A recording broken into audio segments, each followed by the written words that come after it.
First Coast's most accurate forecast from the First Coast News Weather Team, certified by Weather Rate, sponsored by AC Designs.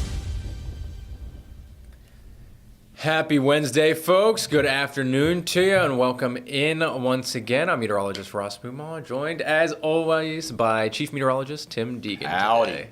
Yeah, this is one of those tough days, Ross, because nice weather here, and of course it makes perfect sense for us to greet folks with a smile. But yet at the same time, we know that somebody in Illinois is going to be hit pretty hard. Yes, we got a big storm system making its way across the northern plains, upper Midwest, and even headed towards the Great Lakes region. And really kind of two big systems. Obviously the one across the central part of the country, but another big one just about to hit the Pacific Northwest. But we're going to mainly just focus on the center part of the country here to start off today. A large swath of red flag warnings, high wind warnings, wind advisories, and then we will get to the severe weather threat here as well. But, I mean, you've got red flag warnings all the way from New York down to, southeast New Mexico and Texas. And I did put this together quick. These are live wind gusts out across this part of the country. So gusts upwards of 51 from Garden City to Amarillo to Oklahoma City, Memphis even. So just kind of shows you how strong this, potent storm system is here today, Tim. Yeah, and large. And if it hadn't been for the storm system of last Friday, Saturday, and Sunday, we'd probably be calling this, the storm of late winter spring. Yeah. So it's not quite as large or as strong, but still obviously packing a punch, and you really have it zeroed in on ground zero there. Yeah, enhanced risk for severe weather around Peoria, Champaign, Illinois, and really the western and southwestern suburbs of Chicago. So severe weather outbreak potentially on the way there for those folks. Now, just off to the west, folks across Nebraska, northern Kansas, and into Iowa actually have a blizzard warning in effect. We talked about this a little bit yesterday, Tim, about how those folks were going to see a blizzard warning. And it verified. I was just looking at the Omaha OBS, and they've had a good 12 to 14 hours of winds gusting over 40, low visibility snows. Pretty amazing, especially when you consider just to the east of there, temperatures in the 70s, and you're concerned about tornadoes. And Andy, do we have video? Yeah, so here's Kansas. Okay, so this is out of Kansas. Wow. Okay, so this is from probably a highway state trooper or something like that. Look at that. So was that this morning? Well, I would assume so. I mean, even if it was this afternoon, you're not going to be able to see very well. But I would assume that's probably pretty early this morning. Wow, those winds are whipping. Yeah, you don't want to get. I think in our part of the world, outside of hurricanes, we think of when you're on the highway that it's you don't want wet roadways. But I don't think people here really think about the fact that what if I get stranded in a vehicle, in the middle of the farmlands out there and something like this hits? I mean, that's life-threatening. Well, yeah, and then you start thinking about the snow drifts. I mean, the snow starts stacking up, especially if you're at a standstill. I mean, you can get snow drifts 4, 5, 6 feet deep. So, yeah, pretty. Iowa. Okay, so this is out of Iowa, Andy says. Yeah, similar conditions there. So astronomically speaking, the last day of winter, but meteorologically speaking, we call it a spring storm, right? Yes.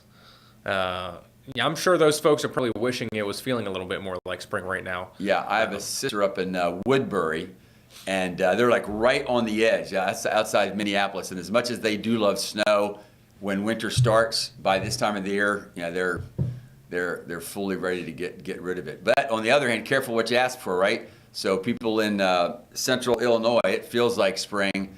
But I think the last we saw, Ross, was with that one tornado warning, whereas initially it was a thunderstorm capable of producing a tornado. They saw rotation that, at least as about 5 minutes ago, it was a confirmed tornado on the ground. Yeah, so concerning scenes there for folks kind of around the Peoria area.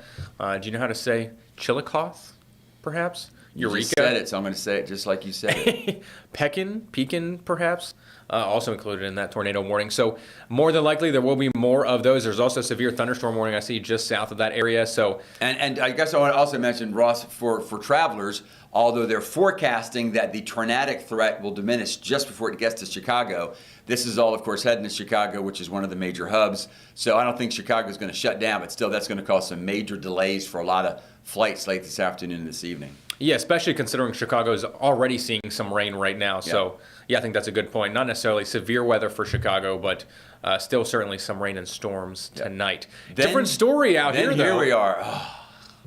Can we drop the lower third? Okay, there we go. Yeah, so you can see finally the spring breakers out there enjoying the sunshine and the warm weather. Today, indeed. I saw. Whereas we talked about this that a couple days ago I saw spring breakers at 9 in the morning wrapped up in, yesterday morning wrapped up in sleeping bags, not getting a whole lot of sun. But this morning by 10 o'clock they were out there in their bikinis and baggies. That is for sure. Needing the sunscreen today and the water to stay hydrated because this is probably the warmest beach day we've had here in.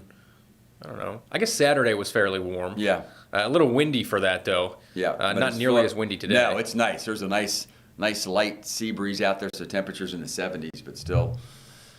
Yeah, there you can kind of see where the sea breeze is. This is why we called it the pick of the day, of the week.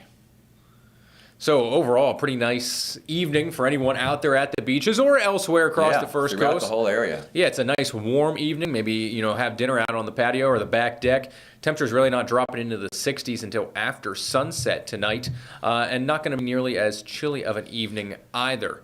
Now, I did bring this in, Tim. This is only for myself, really. Folks, if you can't tell by looking at Ross's eyes, he is our human pollen indicator. Whew. And the poor guy, man, You do your research out in the ocean for us every day. I do my research just walking outside. You walk and my eyes and nose and head just blow up, essentially. Yeah, very high tree pollen out there. Juniper and oak are incredibly high. So because it's dry, it's warm, and a little bit of a breeze, I mean, the pollen is in abundance out there. That's a good point. With the dry air, it can just float around and get up in your nostrils and eyes. So Tim, I'm looking forward actually to our rain chances tomorrow. Understood. Hopefully that will take out a little bit of pollen. So the bottom line of the showers and storms making their way through the Midwest and Great Lakes region this evening and tonight, the tail end of that will reach us by tomorrow midday into the early afternoon. So we will watch for a very quick moving but narrow line of showers tomorrow afternoon. Yeah, so think about it, folks. First of all, when we say shower versus rain, that implies a short period of precipitation, but we're also saying brief or short showers. I mean, I would think, Ross, that even if you get a shower, it probably won't last more than about, 30 minutes? Yeah, I would say at most maybe 45. Yeah, flying on through from the west. So even if you have to get some work done, I would look at it more like plan on taking a brief break, and you can probably get back after it, as long as you're not wind sensitive, because it will be gusty tomorrow. Yes, and we'll break that down here a little bit as well. Would you say maybe 1 to 3 p.m. the time for the window metro? for Jacksonville Metro? Yeah, I'd say 1 to 3, and coming at you from the west, but in any one particular spot, like Ross says, 45 minutes at the most. And you mentioned the winds picking up pretty substantially out of the southwest tomorrow, sustained more than likely about 15 to 20. But could certainly see gusts as, anywhere from 25 to 30, perhaps a 35 mile per hour gust. I wouldn't be surprised if we see that tomorrow ahead of the leading edge of that front tomorrow afternoon. Yeah, so I guess another thought I'm having, in fact, I was talking to a buddy this morning that with it being spring break, there are people who have boats, rent boats, and the students are off, and so going to take them on a boat. I'd be more concerned about the wind gust as opposed to the showers, because we're not concerned about lightning tomorrow. But unlike today, those winds are going to be pretty gusty. So, for instance, on the eastern banks of the St. Johns, it's going to be pretty choppy, pretty rough with those gusts. And then tomorrow night, wind direction change, some cooler, drier air returns, and that look at those temperatures. Yeah, Friday that combination. So those aren't wind chill temperatures, folks. Those are actually predicted forecast lows. Yep. And we'll still have about a 10 or 15 mile an hour wind Friday morning. So Friday morning, wind chill will be a factor. Which is kind of hard to believe. We're sitting at 81 outside right now. Yeah, kind of is. But on the other hand, which is hard for your wardrobe. It's hard for the wardrobe. As a meteorologist, and you're more confident about long range forecasting than I am. Let's face it, we've been wondering about this for the last 7 days. Yeah, but it does just when you think you're getting used to how you should dress.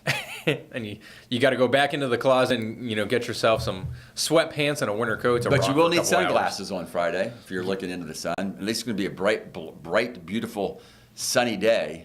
I'm thinking for the spring breakers. But that not the nicest day to be out at the beach, perhaps. No, if you're planning on just laying out, soaking up the sun, Right. Might be a little bit too chilly for that Right, on Friday. right.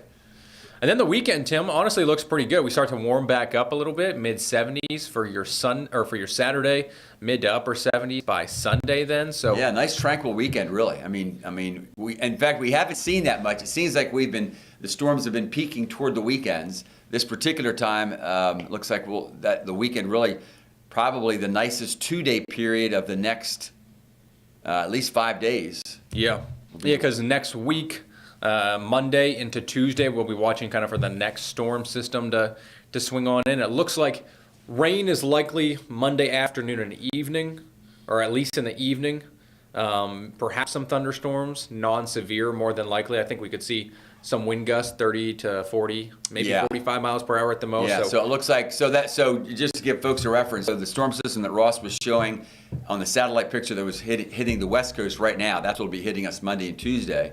And that probably will have a severe weather event, right, breaking out near the Arklatex. Yes, because the SBC already does have an area highlighted there. But it looks like, that although that will be quite the large system, that once again we should get by without damaging weather. I think increasingly focused on Tuesday evening because it's one of those big traditional rivalry games. We're talking baseball, folks. We're talking the Gators and the Noles, already sold out as it does every year.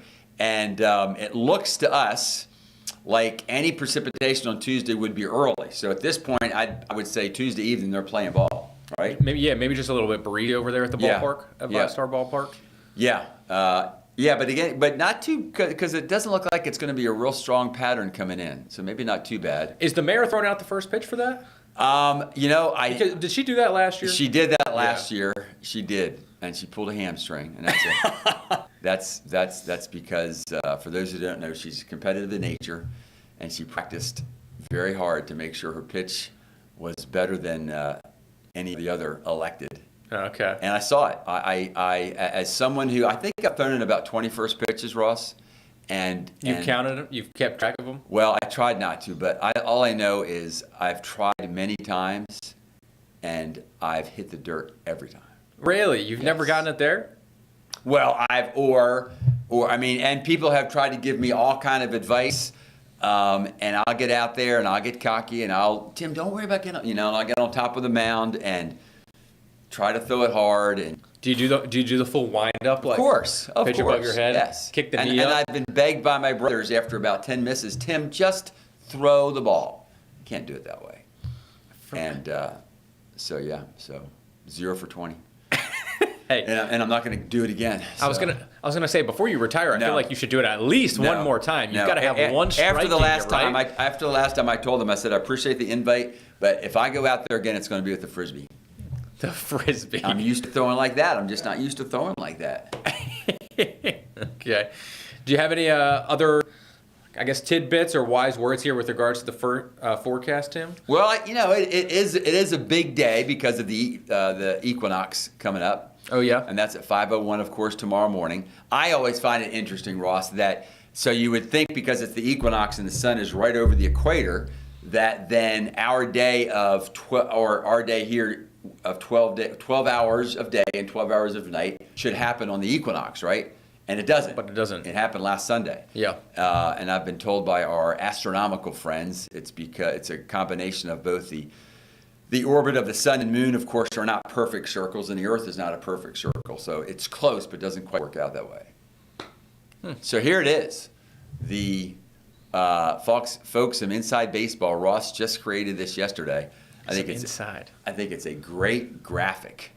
Well, mainly because I think most people realize, when we forecast, it's fairly hyper-local to Jacksonville specifically, at least, for the 7-day. That's a Jacksonville 7-day. It'll be pretty close across the rest of the First Coast, but it is, hyper-focused and local to Jacksonville. So this is at least kind of another way, if you don't live in Jacksonville, if, you're one of the folks watching out in Lake City or in Stark or up in Waycross or Brunswick, this is kind of your own personal forecast, that you can just quickly look at and gives you an idea over the next 3 I love it because, folks, believe it or not, we really do think about everybody around the First Coast. But sometimes because the metro area covers about 90% of the population, we tend to spend a lot of time there. But But of course, we're looking at weather all over the place, and it's one of those graphics to where, certainly with my older eyes, it sort of takes me a while. But if you look at it closely, folks, Ross has it set up there. That is not only a lot of local spots, but then 3 days of weather. Yeah. So there's a lot of information there, but I think that's a lot of people live here to be outside, and that's some good stuff right there. I want to pop back. I'm gonna just go through. I'm gonna just click back the whole way through to the severe weather across Illinois here right now. I want to talk a little bit about yesterday. We had another tornado confirmed from Sunday's storms. So we had an EF. Oh, locally, yeah. Yeah, locally, right. We had an EF0 confirmed in northern Charlton and southern Brantley County, and then we had an EF1 confirmed moving in or out of Columbia and into far western Baker near the National Forest out there. And I think that just kind of brings up the discussion about the severe weather across the southeast and Dixie Alley, and then here over the past weekend.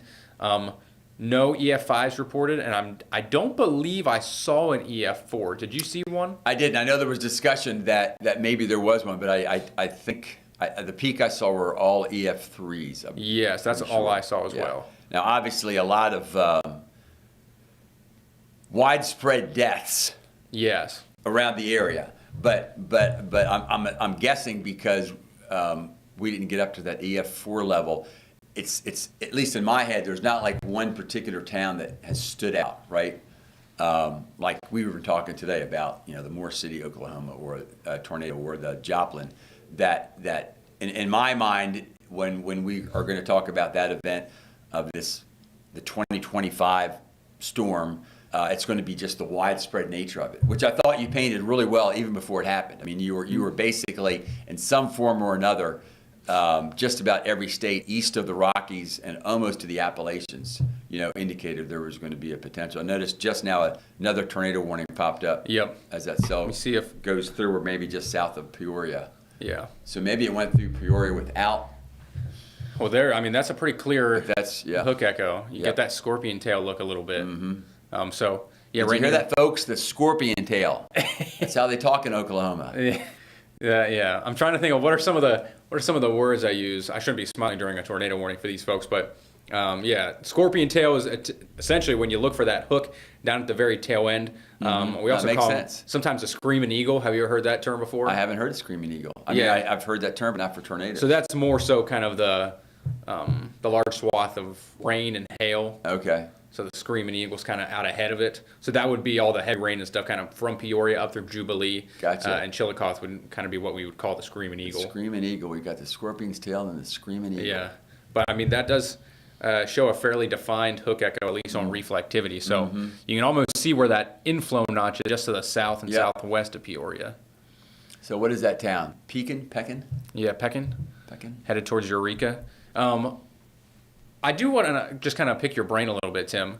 So we haven't had an EF5 since 2013 in Moore. And then before 2013, I think we had 5 or 6 in the year 2011, obviously the Joplin tornado. So I guess what I'm wondering when you first say that is, we only specifically define them for having peer reviewed if it hits somebody, right? I guess what I'm wondering is, could we have seen some on radar, but then it's never verified because they're not actually hit? There's not actually damage. Yeah. So actually, that's a very good point. I ran into a situation like that. It was either last year or the year before it was like North Texas into Southwest Oklahoma. There's wide, open plains. Not a whole lot of people live out there, and there was presumed to be a very large wedged tornado. But because of that reason, that these are typically based off of the damage, that's how they define the wind speeds, which then defines, if it's an EF4 or EF5. Because there really wasn't damage to look at, they weren't necessarily able to confirm it. Verify it, yeah. I guess that is a good point that, perhaps we have had some that just haven't hit anyone.